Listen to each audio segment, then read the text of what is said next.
Plusieurs jours durant, l'opposant sénégalais et son entourage ont agité la thèse d'une « tentative d'assassinat » sans qu'aucun élément tangible permette de la corroborer.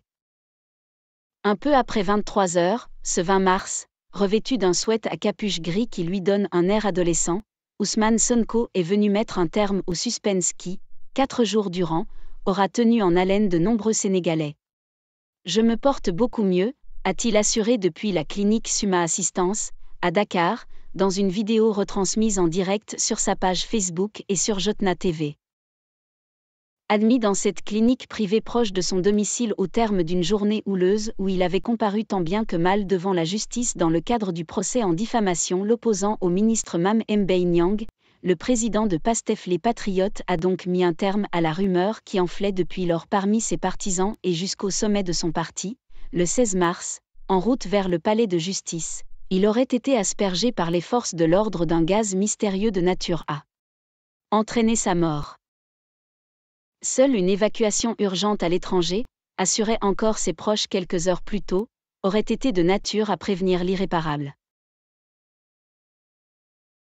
L'affaire commence le 16 mars au matin, dans le cortège de véhicules accompagnant Ousmane Sonko jusqu'au tribunal sous haute escorte policière. À la hauteur de la stèle Mermoz, des divergences entre l'opposant, qui entend poursuivre sa route par l'intérieur de Dakar, et les forces de police et de gendarmerie, qui tentent de lui imposer d'emprunter la corniche ouest, dégénèrent. Des grenades lacrymogènes sont lancées vers les supporters du président Ousmane Sonko, qui est lui-même emmené manu militari dans un véhicule blindé, en compagnie de l'un de ses avocats, Maître Ciré Clédor Ly. C'est à ce moment, selon son entourage, que l'opposant aurait été copieusement aspergé d'un gaz incapacitant dont les effets n'auraient pas tardé à se faire sentir. Une fois arrivé au palais de justice, Ousmane Sonko et Ciré Clédor Ly se plaignent d'effets secondaires liés à cette aspersion. L'audience est suspendue et des médecins sont appelés à la rescousse afin de les examiner. Déjà reporté à 2 reprises au cours des derniers mois, le procès sera à nouveau ajourné. Il devrait se tenir le 30 mars en audience spéciale. Après quelques heures, durant lesquelles la capitale sénégalaise s'est retrouvée en ébullition, Ousmane Sonko regagne son domicile dans la deuxième moitié de l'après-midi. Tout semble rentrer dans l'ordre. Mais en début de soirée, le président de Pastef publie sur sa page Facebook un statut alarmant. Depuis que les FDS, forces de sécurité, m'ont déposé chez moi, je suis sujet à de terribles vertiges, je souffre de douleurs au bas-ventre et j'éprouve des difficultés respiratoires. Nous avons appelé la Summa Assistance mais depuis plus d'1 heure, la police a bloqué leur ambulance au rond-point et leur refuse l'accès à mon domicile. Macky Sall se livre ouvertement à une énième tentative d'assassinat sur ma personne. Le mot est lâché. S'ensuit alors une première période de confusion après que l'intéressé a finalement pu rejoindre la clinique pour y être pris en charge. Secret médical oblige, nul dans son entourage ne peut en effet s'avancer sur son état ni sur l'origine de ces maux. À l'extérieur, les spéculations vont bon train. D'autant que le 17 mars dans la soirée, l'avocat Ciré Clédor Ly, lui aussi victime la veille d'une aspersion de gaz l'ayant rendu fébrile au tribunal, prend l'avion pour Paris. Conduit par des infirmiers jusqu'à l'embarquement en chaise roulante, il donne l'impression aux commentateurs improvisés de quitter le pays pour recevoir d'urgence des soins en France. Privé de son passeport depuis son placement sous contrôle judiciaire dans l'affaire Adji Sarr, Ousmane Sonko, lui, ne peut prétendre à cette option. Dans la matinée du samedi 18 mars, une conférence de presse est convoquée à la hâte au siège de Pastef pour livrer aux journalistes les dernières nouvelles concernant l'état de santé d'Ousmane Sonko. Secrétaire général du parti, Bassirou Diomaye Faye prend le premier la parole, en français. Son intervention sera par la suite déclinée par 2 autres cadres du parti, en wolof puis en anglais. L'état de santé du président Ousmane Sonko est extrêmement préoccupant, assure-t-il. Dénonçant un régime tyrannique qui entend marcher sur des cadavres pour rester au pouvoir, il indique que les militants et responsables de Pastef sont en train de mobiliser afin de permettre l'évacuation à l'étranger d'Ousmane Sonko.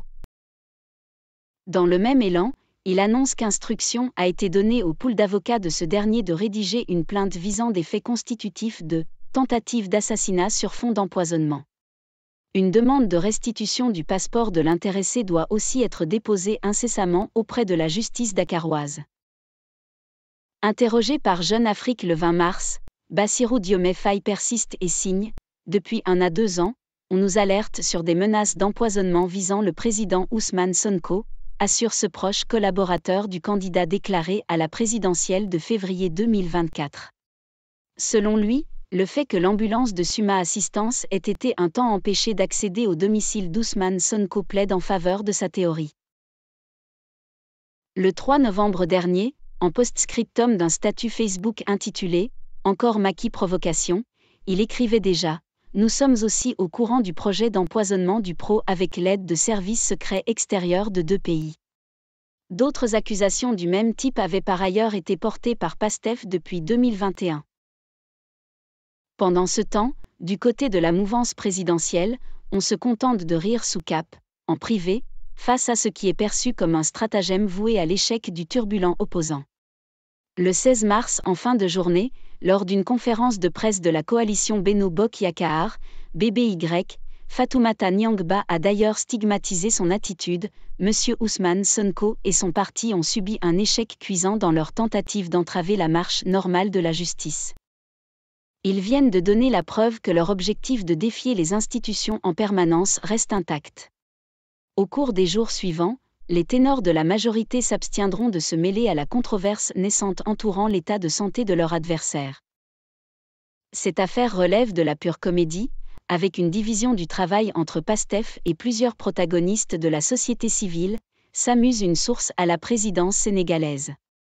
On a d'abord eu droit au journaliste Pape Alé Niang exigeant sur son site Dakar Matin l'évacuation sanitaire d'Ousmane Sonko.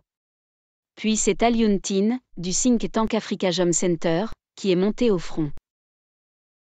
Selon notre interlocuteur, la thèse de l'empoisonnement apparaissait farfelue dès le premier jour. Nous sommes au Sénégal, on n'élimine pas physiquement les opposants, pas plus qu'on ne les traque à l'étranger, tranche-t-il. Dans son intervention, lundi soir, Ousmane Sonko affirme pourtant, à son tour, avoir fait l'objet d'une tentative d'assassinat. Mais aucun élément médical tangible ne corrobore, jusqu'ici, cette thèse.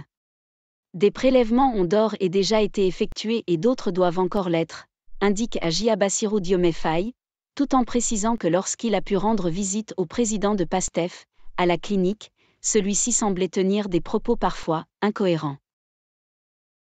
Pour l'heure, ni sa famille ni le médecin traitant d'Ousmane Sonko n'ont fait la moindre déclaration de nature à valider la thèse d'un gaz létal, et aucun résultat d'analyse n'a été divulgué. Alors que les membres de son entourage, hier encore, faisaient valoir l'urgence de son évacuation vers l'étranger, Ousmane Sonko, allongé sur son lit face à la caméra, a déclaré qu'il ne quitterait pas le pays. Le combat se passe ici, a-t-il martelé. Il a d'ailleurs fait savoir à ses partisans que des mobilisations populaires seraient au programme au cours des prochains jours. Ironie du calendrier, quelques heures avant son intervention tardive, une grande interview de Macky Sall, publiée sur le site de l'hebdomadaire français L'Express, donnait du grain à moudre au président de Pastef. Interrogé sur la perspective d'une 3e candidature, celui-ci répondait sans ambiguïté que celle-ci était juridiquement possible et qu'il prendrait sa décision en temps voulu. Une déclaration qui, à coup sûr, offre à l'opposition l'occasion de galvaniser ses troupes, déjà électrisées par l'affaire Sonko. Merci d'avoir suivi cette émission. N'oubliez pas de partager cette vidéo et de vous abonner massivement à notre chaîne. À la prochaine.